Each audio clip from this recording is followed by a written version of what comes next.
Hello and welcome to the Bestseller Experiment, a deep dive episode which normally this is exclusive for our patrons and academates, but we're going to be discussing ADHD today in ADHD Awareness Month, and I thought this episode should, like the NHS healthcare, should be free at the point of delivery. So I'm just going to introduce our very special guest. Kim Raine is a high-performance ADHD coach and the founder of ADHD Brains in Business, a community of high flyers ready to lean into and celebrate their neurodiversity. She works with clients to maximize their health and mindset so they can overcome procrastination, get on top of overwhelm, and increase their confidence by working with their brains rather than against them. And I know I'm going to have lots of writers out there nodding their heads furiously thinking, this is me. So Kim is also the author of Square Pegs, a book of self-discovery for women with ADHD, which was an instant Kindle bestseller. And Kim and I used to go to school together as well, which is amazing. So Kim, welcome to the podcast. It's amazing to see you. How are you today? Thank you. I'm good. I was reflecting earlier on our dog walk of like how funny that we're here doing this after being at school.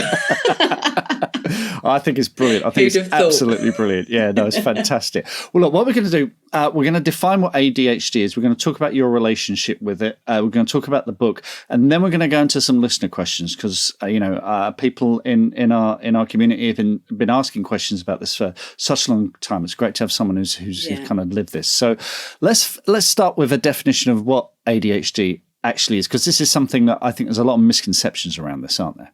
Yeah. And do you know what? Actually, the definition of ADHD was something I really spent a lot of time working on from the book, because it's really, people have different perceptions, even people with ADHD, of how they want to be labelled.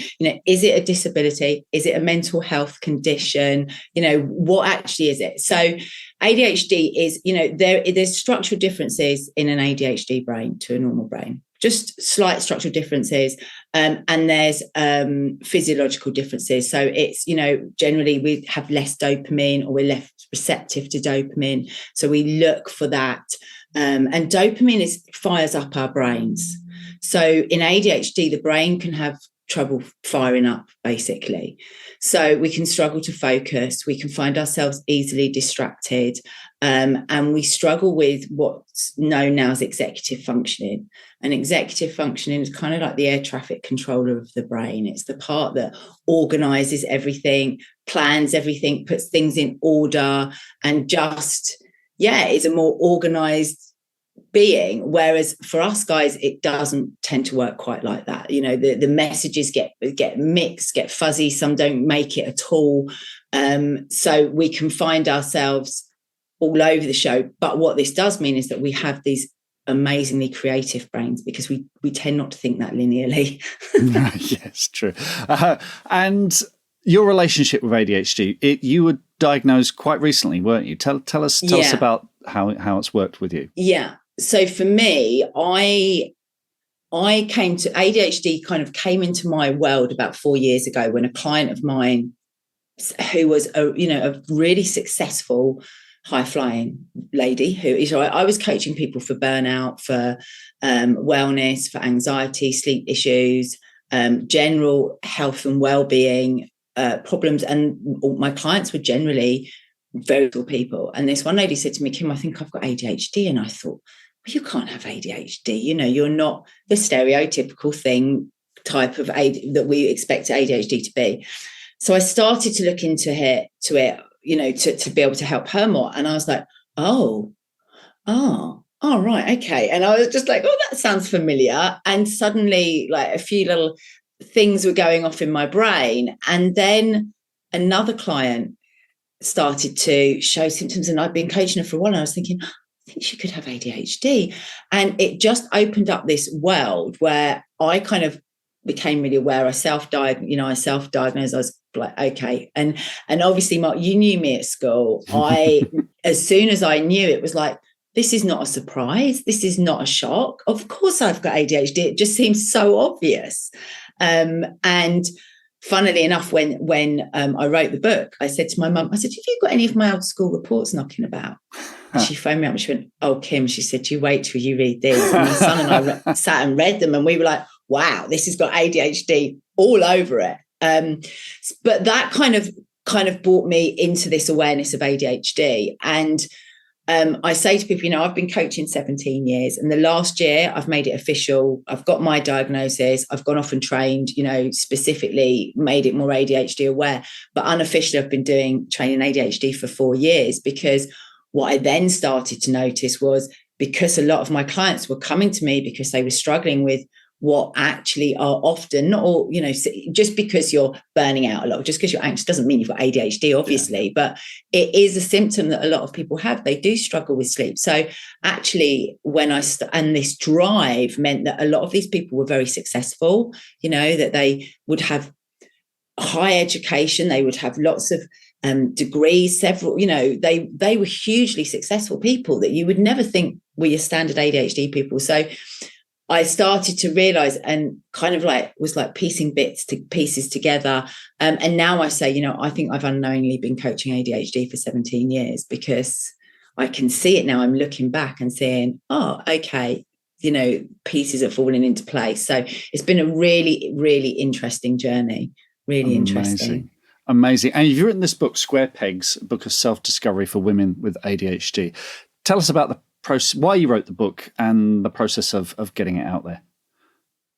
So I wrote the book because I've been working with these men and women, actually, and helping them, because what was happening was, as I say, I was starting to realize ADHD. So I was saying to people, have you considered it could be ADHD? And for quite a few clients were like, oh, wow. And we've gone on this kind of journey together. And so I was seeing what was happening. I was also seeing the effects of where you get to that point where you've lived with undiagnosed ADHD for your whole life. So what happens is you think there's a level playing field, and you think that, the reason that maybe you're a bit disorganized and a bit all over the show, and it's, because my school reports were covered with, Kim just needs to try a bit harder. She just needs to knuckle down and do a bit more. So you have this part of you that thinks that you're not enough. And that always came up in coaching. And that's where, for 17 years, I can see the people, because they were the people that never thought they were enough, never thought they did enough, never thought they had enough, because you have this hyperactivity that drives you. And the hyperactivity, I should just say, can be physical. So the more stereotypical sort of hyperactive ADHD, but we also have the inattentive type, which is more the cognitive hyperactivity. So racing thoughts that can, give you this feeling of always needing to be moving forward. So I was kind of aware of the thought processes and what it did to your self-esteem to live all those years thinking that it was something wrong with you. You just needed to work a bit harder. You would kind of get it, but you kept going around in circles. And then I got my own diagnosis in February, in December last year. And in February, I was sat on a beach in LA with some amazing entrepreneurs, 6, 7, even hugely successful business owners, earning amazing money, living this amazing life. We're sitting on a beach in LA doing business. I'm like, wow. And I said, I'd been coaching all of these things. And I said, I'm not really sure where I'm going. I feel there's something I'm missing. And they were all like, Kim, it's ADHD. You need to do the ADHD bit. And I was like, I'm just not ready to tell the world I've got ADHD. I'm not ready to do that. And they were like, oh, don't be so silly. And I thought, yeah, it's all right for you to say. Anyway, I turned around and asked a question that changed my whole life. And I just said, okay, how many of you guys have got ADHD? Now, I've been speaking to a lot of them and got to know them. And I was hyper-focused on ADHD because we hyper-focus. And about 6 or 7 in a circle of 30 put their hands up. And several others kind of waved their hands, like they weren't sure if either they had it or not, or they weren't sure if they were ready to admit it. They were maybe feeling a bit like myself. And there were other people in the group that I had been coaching. And when you get to coach, you get to kind of see behind the mask. So I was, although they might not have been aware of it, I was already thinking, this can be ADHD. Several have gone on to get a thing. So it suddenly hit me that actually what was sat in that circle was everything that was amazing and phenomenal about ADHD. And that if we continued, and I get emails all the time, still do, from women and men going, I think I've got ADHD, but I don't want to get a diagnosis because I don't want to tell my boss, or I think my child's got ADHD. I don't want them to get a diagnosis. And it's all about this label. I don't want the label of ADHD. And I just sat there and I thought, my goodness me, look at what ADHD can do, because it suddenly occurred to me, I'm probably here because I've got ADHD, because I've got that drive. And so I came off that beach with a completely different view. And my daughter's been diagnosed ADHD. I talk about it in the book. ADHD is highly, highly hereditary. It's extremely hereditary. So if you have a child with ADHD, 24 times more likely as a mother to have ADHD. Wow. Yeah. So what then occurred to me is, well, what if my grandchild's got ADHD? And do I want her growing up in this world where it's a label, or do I want her thinking, I've got ADHD, I can't do this, but I can do this, I need to celebrate it? And that's kind of where the book came from, was about celebrating and changing our views around ADHD and the stigma around it, but also acknowledging the stories and the beliefs that you have probably told yourself and developed over all of those years, where you thought that you were on a level playing field with colleagues and peers and friends, etc. So it's kind of a book. I always say it's not a book about ADHD, although there's a lot about ADHD. It's a book for women with ADHD, if that makes sense, to kind of help change those stories. Absolutely. And like I said, instant Kindle bestseller, and it's available now, folks. So do go and check it out. We'll put a link in the show notes. Now, we've got a bunch of listener questions. What we've got is actually people asking lots. I've never seen a response like this. So settle down, folks. We might be here a while. Buckle up. So we're going to start with Jeff White. Jeff says, I was diagnosed with combined ADHD last year at the age of 40. So a lot of what Kim says in her Metro article rings true for me. And folks, we'll put a link in the show notes to the Metro article too. It's really, really good. Really, really good. Jeff says, two of the things I struggle with most are multitasking and my poor working memory. Not ideal when you've got caring responsibilities for a preschool child and multiple part-time jobs. Are there any particular strategies or tips Kim would recommend to help with multitasking and managing working memory? So I'm going to say, and this is kind of like, I think I always feel like people think, oh, is that it? But actually, and this is science. So the ways to kind of help ADHD, and I've done lots of research and it keeps coming back to this. And interestingly, when I realized I had ADHD, I kept asking myself the question, why is my ADHD not so bad? It got worse in recent years. I talk about that in the Metro article because I'm 49, so I'm coming perimenopause and everything all goes a bit crazy then. But, why hasn't it been? Why have I been okay and able to manage it? And what I've discovered is the medication can really help ADHD. So there's stigma around taking medication. So medication can help. It doesn't help everybody. And, the saying is pills don't make skills. So that's one thing. But failing that, if you maybe aren't diagnosed or you don't want to try medication, the next best thing is exercise, is regular exercise, because what it does is it, increases our endorphins, our dopamine, it helps all of those things, and it just gives the brain the oxygen, gets it flowing. So actually, some exercise, regular exercise is really important. So it's been proven 2 to 3 hours of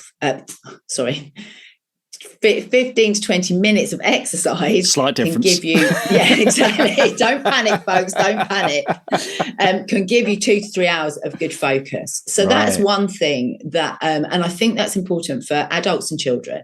So, actually it's really important that we do some exercise, and that exercise can be anything you want it to be, going for a walk, running up hills, dancing, whatever it can be anything, but just get your heart rate up. So that's one thing. And then the other side of that is self-care.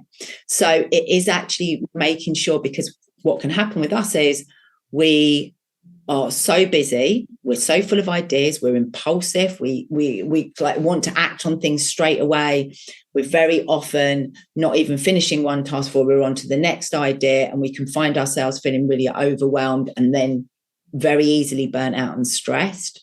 And what happens is when the brain gets stressed, when we're stressed, the prefrontal cortex, which is kind of like the home of our executive functioning, really, or the root of it, that helps us plan and organize and be able to sit and write books and focus and concentrate, shuts down, and our amygdala takes over and says, oh my God, stress, where's the danger? Where's the fear? Let's think of all the things that are going to go wrong. Right. And your brain is then not solution focused. It's it's really not able to find solutions. And therefore those ADHD symptoms can really take over. So self-care and exercise are probably the two most valuable things that you can do for your ADHD. And I think that's where, my background is coaching in health and wellness. And I think that's where I realize now I've been coaching it for all those years, because actually, as people got more into that, so did their symptoms get better. And then, the other thing which we really struggle with, but is a routine, is having some form of routine. Something ADHDers can really struggle with. And I see that came up again. So we'll talk about that more in another question, because I saw that came up too. Okay, very good. Thank you, Kim. Jeff also asked, what would Kim recommend as the first step to take to really get to grips with your ADHD? So if you suspect it, or you're about to get a diagnosis, or you've had the diagnosis, what are the first things you should do to sort of take a grip on it? I think it is try and find out what ADHD really is as well. Have that good understanding of actually what ADHD is, because I think that a lot of people, like even, I work with people that are diagnosed with ADHD, and part of the process we go through is talking about this, how, impulsivity affects you, how distraction and focus and what effects these have, so that you can have that awareness of how your brain functions. Because once you have that awareness, that's kind of the first step to finding solutions and ways that work for you. Right. So I think, really doing a deep dive into it. And when I say a deep dive, is look in places that are more than maybe, and forgive me for saying this, but like the NHS website, right? That has a more, look for the emotional effects of what ADHD can have on you, because that's what can affect your behaviours. Well, Jeff's next question says, are there any resources or reading Kim would recommend? So was there a book or a resource that really helped you? Yeah, so there's a website that I really recommend called Additude, Additude, and it's an American site, and it's kind of like the go-to, and there you've got something on everything there, and a lot of the experts write for that site, and some of the leading experts, so the people like Dr. Barkley, his name's not Halliwell, Dr. Halliwell, Ed Halliwell. I wanted to call him Jeff, but that's because, see, working memory. Ed Halliwell. And so he does a book called ADHD 2.0 is his latest one. That's got some great information. And I saw that Jeff also said about partners. Mm-hmm. What I would say is, if you are a female and you want your partner to understand ADHD more, I would look at my book, because I think that ADHD in females is different to how it presents in males in some ways, not always, but the emotional side of it is different. Right. Because we have hormones, and that makes a huge difference. But I think that Additude is a really good resource. There's some really passionate people doing some good stuff out there. Cool. Folks, I'll put a link to that in the show notes so you can check that out as well. Brilliant. We've got a question from James Sharp, who says, how does Kim deal with executive dysfunction? And what tools and practices does Kim use for getting around the fact it's very difficult for ADHD brains to form routines? Now, you spoke earlier about the importance of routine. Yeah. It's all very well saying make a routine, but just forming that routine in the first place. How do you start with that? Yeah. So I think that rather than routines, it's about creating habits. So, actually it is, and what we can do is find, when we look at the bigger picture, it feels really overwhelming.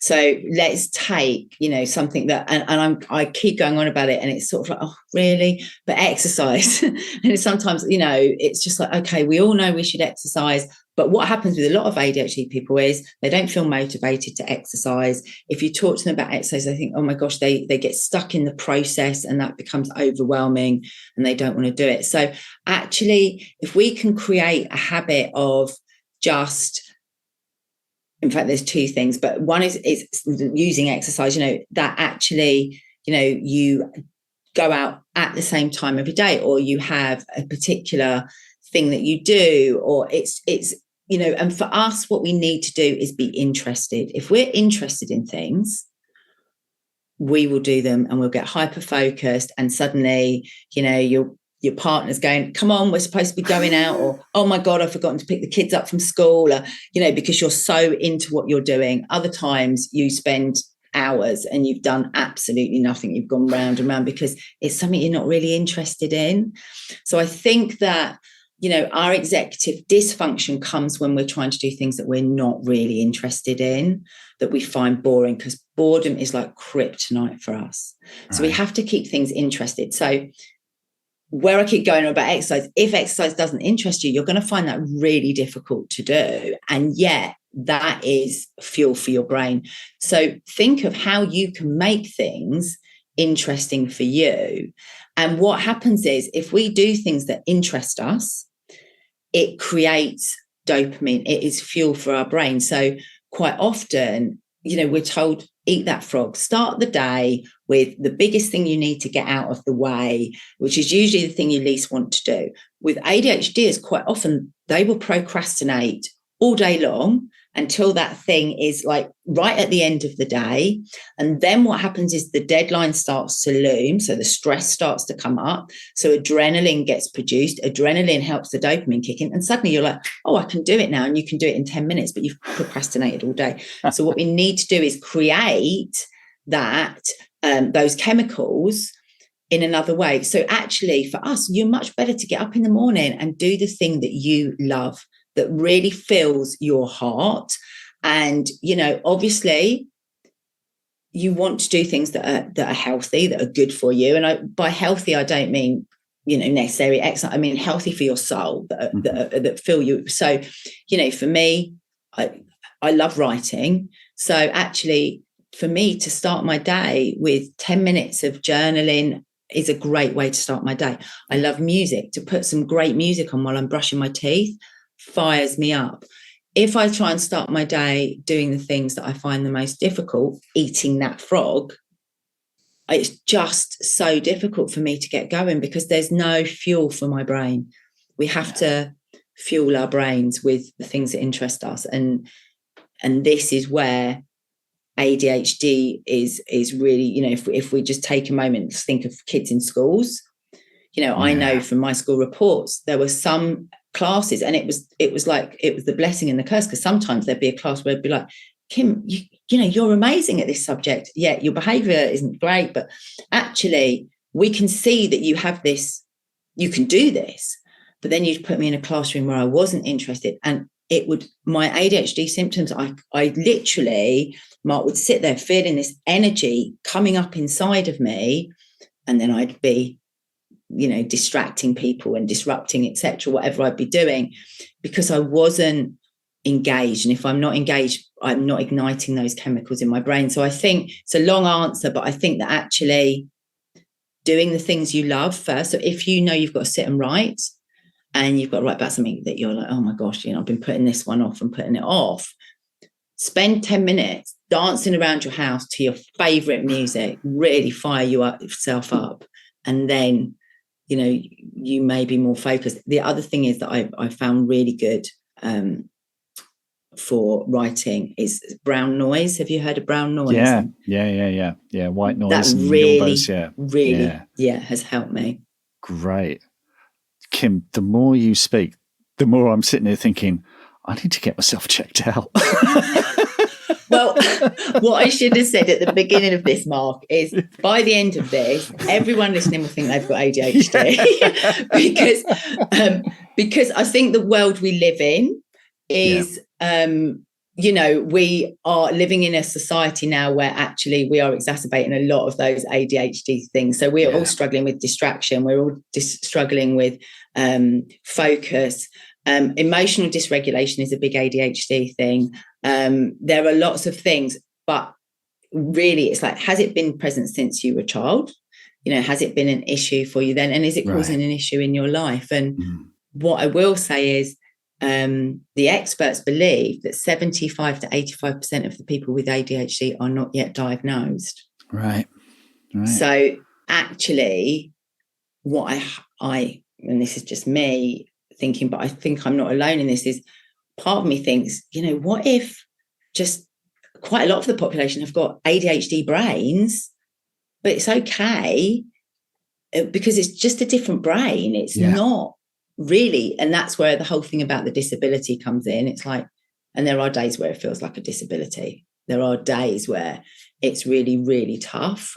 But what if just we've all got different brains? Because actually, go back to primal times, you needed the ADHDers to go out and do the hunting and be like, let's just do it and be impulsive.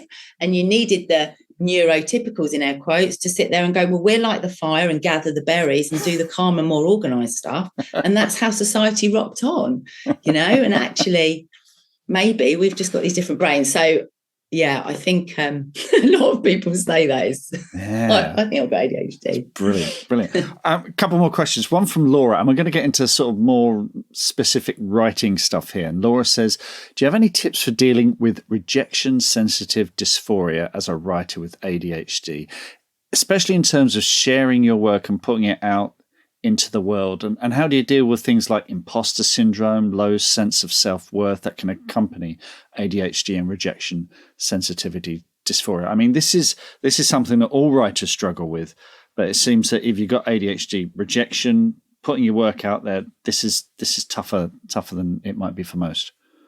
I think it's huge. And I think exactly one of the things that I was going to say is, it's having that perspective. And I was going to say to you and throw that question back to you, Mark, is like, have you met a writer that doesn't struggle with those things? Because, you're really putting your head above the parapet. And I think I didn't really realise until, getting closer to the end of the book, and you think, this is going to be in print. This is going to be, this is not a blog post that I can think, oh, there's a typo there, or actually I want to update. This is out there forever. And, so it's, I think we all feel it. ADHDers struggle with the rejection side of things more so. So we have been shown to be more sensitive emotionally and physically. So we feel pain more intensely, and emotional pain, we struggle to regulate our emotions. And that's part of the impulsivity, but it's also part of all the things that I spoke about. It's those years of being at school and, I'll just try a bit harder, or, feeling a bit stupid sometimes. And even if you're like me and you're quite, I had quite a big personality, and I used a lot of laughing and joking to cover up the fact that sometimes I was just like, oh my gosh, like what, I'm thick. And it's been proven as well. I can't remember the exact number, but that children and adults, but children particularly with ADHD, have it's in the millions of negative connotations every year that come their way. Little put downs, little comments, little things. And when you're a child, that's a really formative time. So I think that part of it again comes to that awareness of this is something that actually is made up from the stories that I have taken on over the years. And actually it's about, what's the truth here? What is the actual truth here? I'm an expert in whatever you're going to write about. And also for me, the way I dealt with it is I knew that if I put that out, it was going to help a couple of people not to be in the position that I'd been in. And I mean, it has been phenomenal. So I think you have to think of the longer plan, but know as well that you are doing something unique. You're doing something brave, to be honest. You are doing something brave that a lot of people will never do. So that's where the imposter syndrome comes from, because you're putting yourself out there. So I think it's kindness and what is the truth. And the other thing is, what's the worst that can happen? What's the worst that can happen here? You know, like someone says, you know, mine was and still is, someone's going to give me a bad review. Someone at some point, I'm going to get, you know, it's been phenomenal, and it's been like it's been amazing. Great reviews. I've already got a 1-star review, which is actually someone that's given me a 1-star review because they couldn't download the Kindle. Yeah. Did you see it? And I just thought, are you for real? Like, who does that? Who does that? But welcome to Amazon, Kim. You get people who's exactly. like, they left it in my neighbour's porch, 1 star. Why are you punishing me? You know? Exactly. But exactly that. And I guess that kind of eased me in a little bit, because I had that fear of like, oh my God, 1 review, and read it. But that's the thing is, so what is the worst? Say that review said, oh, this is rubbish. It's the worst thing I've ever read. I've got the other reviews. And at the end of the day, no one's going to die.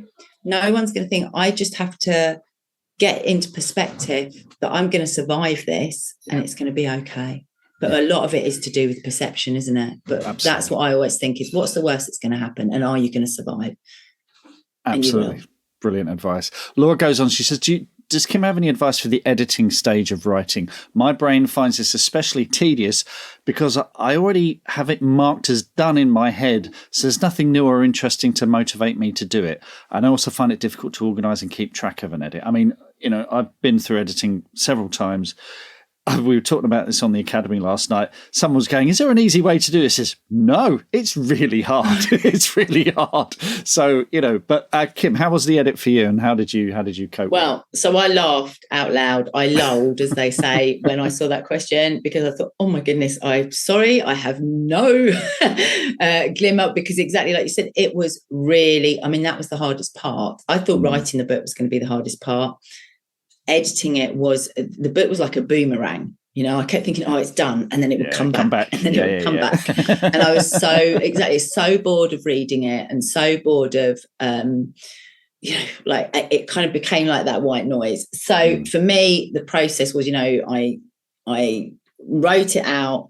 I then organized it all. I had my blueprint. I went on a spreadsheet. I definitely did the ADHD thing of, always, and I don't know if this is probably for everyone, but like always thinking, oh, now I need to put this in, now I need to put that in, now I need to, and just wanting to put in more and more and more. And one night, actually, I did a word count, and I was aiming for about 45,000 words, and I had 55,000. Right. And at that point, I was thinking I need to put in more. So I then had to take a lot out. So for me, it was physically painful. And when I say physically painful, I'm not joking. And I had to just sit in my chair. I had my brown noise on. Right. I had, you know, no distraction. So when I'm working, I'm in this office. I have, you know, my phone is out of sight and out of the room, because that's a huge, huge distraction. Oh, yeah. And I think, massive. So it can't even be certainly not in sight, and certainly not in the room. And I just had to keep thinking, keep going, because you are going to get to be an author. And if you go through this, the payoff is going to be, you'll be an author, and you've written a book. And actually, you know, that just kept me focused and going. And having deadlines as well for me was really important, because, you know, again, ADHD, we are so good. We're gunnoos. We're going to do this and we're going to do that. We're full of ideas. It's like, yeah, follow me, everyone. We're going to do this. And we will start off with, because everything's firing, the dopamine's flying, and we're full of, let's go. And it's exciting and it's interesting, and off we go. And then we get to the end and tying up the loose ends like editing, and it's starting to get boring, and our brains are starting to shut down because there's no fuel.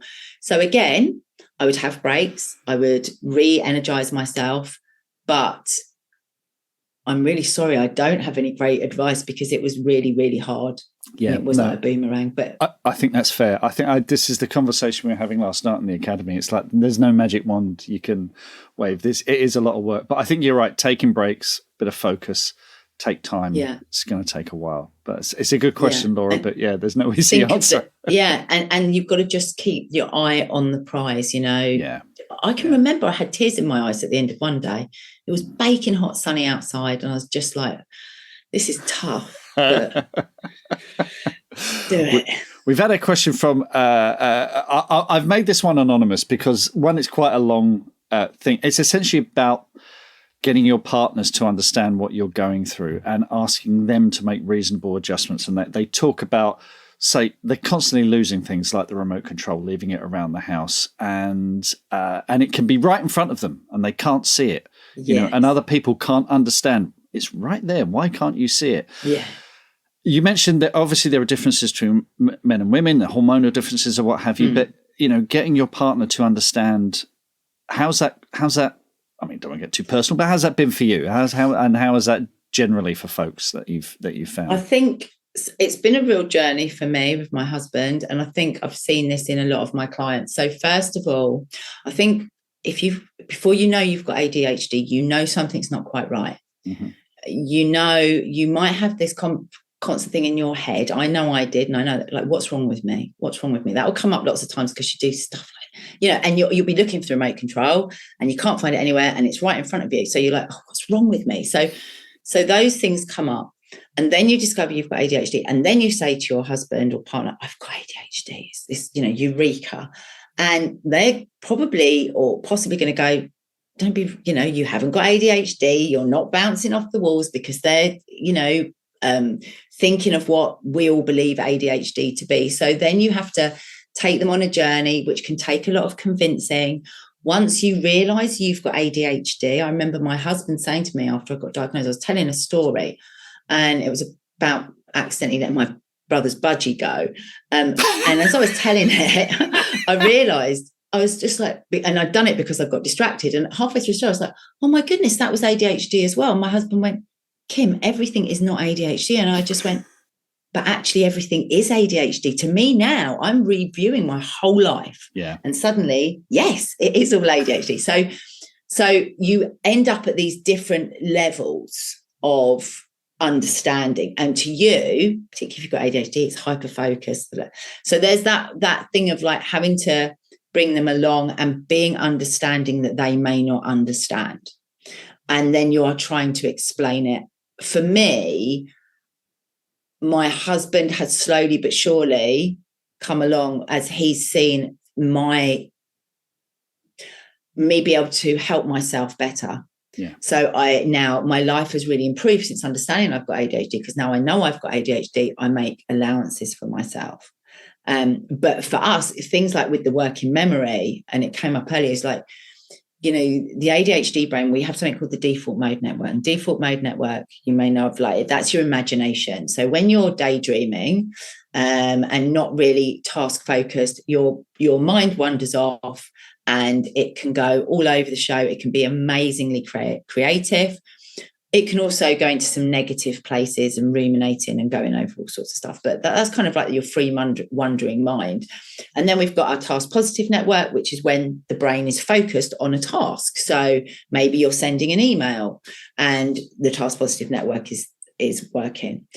And what should happen is the default mode network should turn off, a task positive network turns on, one off, one on. That's how it should go. It's sort of like an on-off switch. In ADHD, it doesn't work like that. What happens is the task positive network can become off, and then the default mode network keeps switching on and off, which is why you can be writing an email and suddenly think, oh my God, I wonder what happened to all the red squirrels in England last year. I wonder how many got you, whatever you find, and suddenly you're Googling that and off you go. And because we have that quite switch, is what can happen is we can do things without focusing. So you can find yourself leaving the house and you've turned off the gas, you've locked the front door, you're sat in the car, you're thinking, where are my glasses? And you go back in. Did I turn the gas off? So you check the glass. Yes, I checked the gas. your glasses are on your head. But what has been happening is because of this switch, although you're doing the thing, you're not focusing on it. So when it comes to remote control, that's the sort of thing, the reason why we can like be seeing things and not really seeing them. And when it comes to partners, it's just slowly educating them without boring the pants off them, because they might not be as amazed and excited about this new discovery as you are. But for you, it's like, oh my goodness me, it's phenomenal. So I think educating them as to what it is, and, you know, ultimately it's like leading. I think people listen or take more notice when you do rather than when you say. So if you can say, okay, I'm going to, you know, I need you to help me, I need you to do X, Y, and Z, facilitate that for them rather than keep saying it. Does that make sense? Absolutely. Yeah. I mean, in writing, we have a thing which is show, don't tell. You know, when something is active, when something's actually happening, people will remember it. So yeah, that totally makes sense. Yeah. Well, one final question, and we got a question from Jeff White, which is: does Kim have any tips for managing energy? He says, "I find I'm knackered at the end of a day, dealing with a world that isn't designed for the way my brain works. How can I conserve energy?" And Andrew Chapman chips in. He says, "I would also like to know the secret to this. The solution for me used to involve alcohol, but those days are behind me." So, you know, energy, if you're every kind of action of the day is a bit of a struggle, how are you keeping the energy levels up? I mean, we talked about exercise earlier. Is that, you know? Yeah, it's generally having a good self-care and exercise. So again, that sometimes might take a real shift in thoughts and habits. So start small if you're like somebody who's a real couch potato and just thinking, oh, Kim, I'm so far away from that. It's, you know, you're like, that's never going to happen. Just say, do you know what? I'm just going to go for a little walk around the block or to the end of the road and back tonight. So start small. But I think the thing with energy is, it's, again, like I say, that's how I think ADHD came into my life so much, because I was working with so many people that were burnt out. Right. And what we're not good at doing is self-regulating. We're not great with self-awareness. So actually what we tend to do is we overcommit. We really easily overcommit. So we are, there's this thing of time blindness. So we tend to really overestimate how long the things that we find really boring are going to do and that we're not interested. Underestimate how long the things we love are going to do. We are not great with breaking down how long things take. So, you know, we struggle with being late a lot. So actually now, I mean, I was late for everything all my life. I've been on time management courses. And the guy that sent me on it was a friend of mine. It was his company. He said, go on my time management course. Brilliant. Next time I met him, I was 5 minutes late. I couldn't believe it. Now, what I know is, okay, Kim, you need to work backwards, not forwards. Not like, oh, you know, I've got to be there at 9. So actually, and I'm leaving at 2 minutes past 9 and thinking, I'll be there at 9. You know, now I work backwards and I think, okay, I've got to be there at 9. So work backwards. But also, I think it comes down to overscheduling. Look at what's going on in your life. And, you know, we have highly active, hyperactive cognitive function. So our brains are really active. Our bodies quite often need to be active as well. And our nervous systems are super sensitive and can be on. So quite often you may feel this feeling of needing to be moving all the time in your body or needing to be moving forward. Quite often ADHDs can feel quite uncomfortable in their bodies. You know, like you'll be aware of an energy in your body and you might be exhausted, but you've got this sort of like electric-y energy. It's not nice. It's like almost like an anxious energy, nervous energy, I guess.